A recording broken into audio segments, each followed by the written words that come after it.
When you think of the word grave, people usually think about death or the ending of something or even the afterlife. But for me, the word grave is a new beginning. It's a place where a beautiful journey begins and new life comes forth from that. A place where roots can grow and new fruit begin.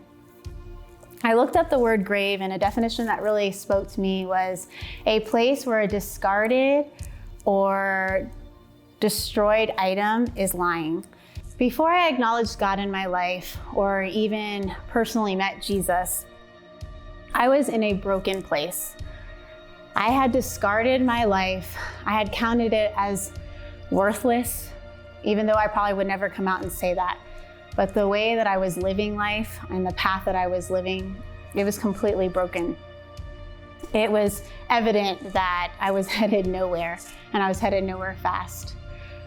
There was brokenness evident all around me, in the world we live in my own home. My future was broken in my own eyes. My body was broken.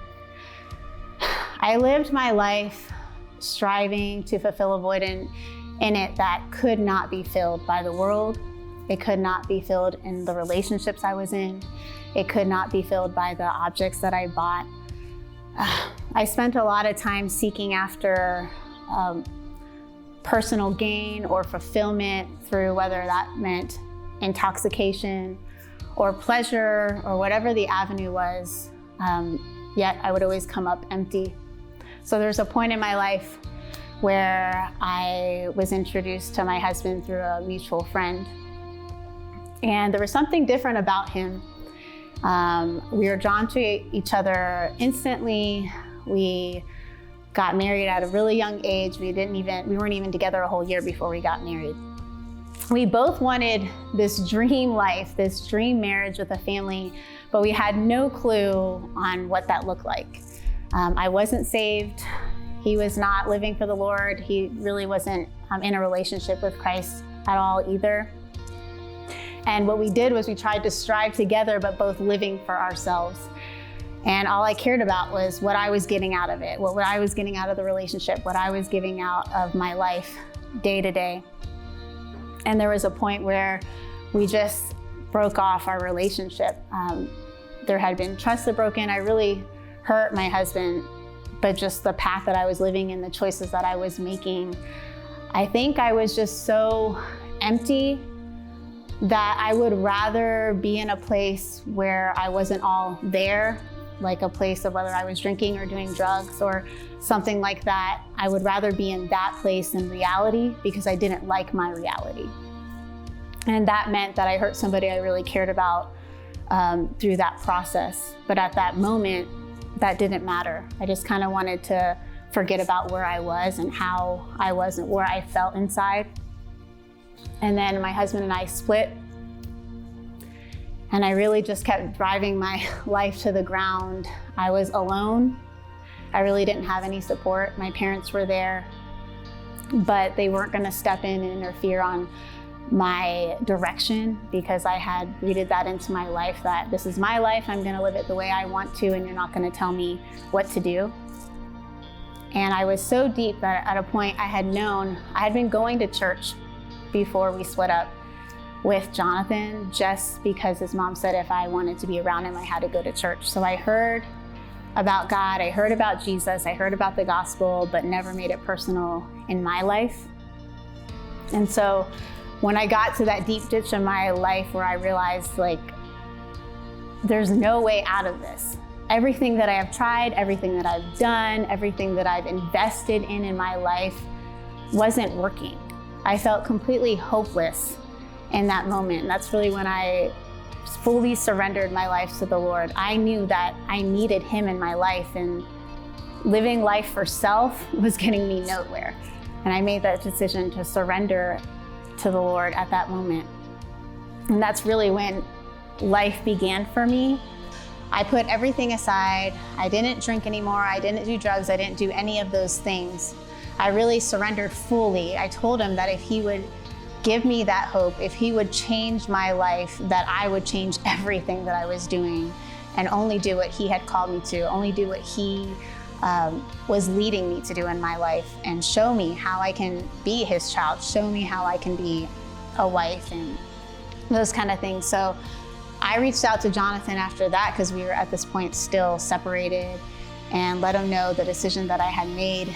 And we got back together, and we knew that if we were going to do life his way, if we were going to follow Jesus in our lives together this time, striving for the same goal in life, as a follower, as a child of God, that we were going to have to do something drastic. And for some people, it just has to be that. We knew for us, the atmosphere, the lifestyle, the friends that we were around, we couldn't make changes in our life. We weren't strong enough unless we actually removed ourselves from that atmosphere. So we decided to move out of state, and that's when we got pregnant with Liliana. And I really feel like God gave us that blessing, because we were finally living right, and they really protected her from being born into a lifestyle and into a home that wasn't good for her. We moved to Georgia, and we immediately tried to find a church to get connected in. We didn't really feel connected. We were going because we felt like this is what God wanted us to do, to be in a church, to be around other like-minded people in our lives, to help us to know how to live as a Christian. And I even got baptized at this church, but still didn't feel connected, still didn't feel like we really were belonging to this body. And then Jonathan's job offered to move him across the United States to Vegas, with an opportunity that we couldn't turn down, because they even offered to pay for us to transfer out there. So we went out there, and we moved across a church plant, which we didn't know at the time because it was in an office building. And we found it in the white pages of all places. We found it in there, and then we put it in our GPS, and we missed it the very first service because it was taking us down this dirt road, so don't always listen to GPS. And then the second Sunday, we're like, we have to make it to church. We have to try this place out. And we got there, and it was the most amazing thing. We felt welcomed right away. We really felt connected to this new body that was growing, and we were excited to see the growth that was happening in their lives, and we wanted that same growth in our lives.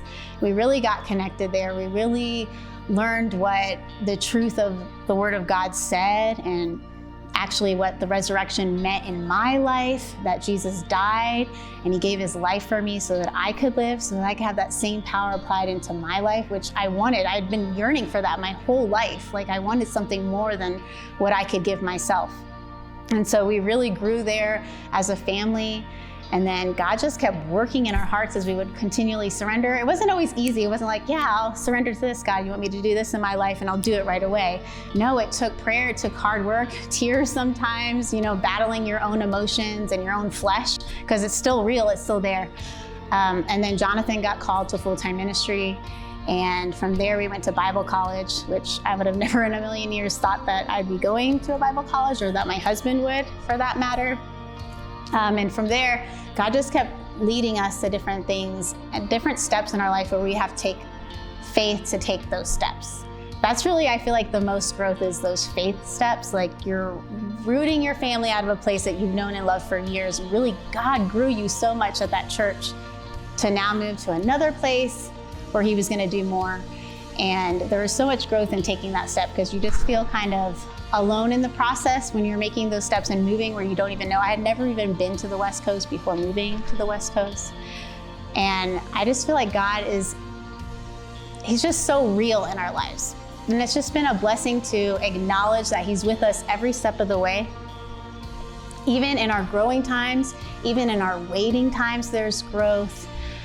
There's beauty in those gardens that he's continually building and weaving through our lives with other Christians, with our spouses, or with our children, or just our personal time with him has been so amazing. I've been able to lean into his presence now more than ever. I feel like I'm continually growing every year that goes by. When I look back at my life now, it's like he was with me that whole time, but I never acknowledged him. His presence was there.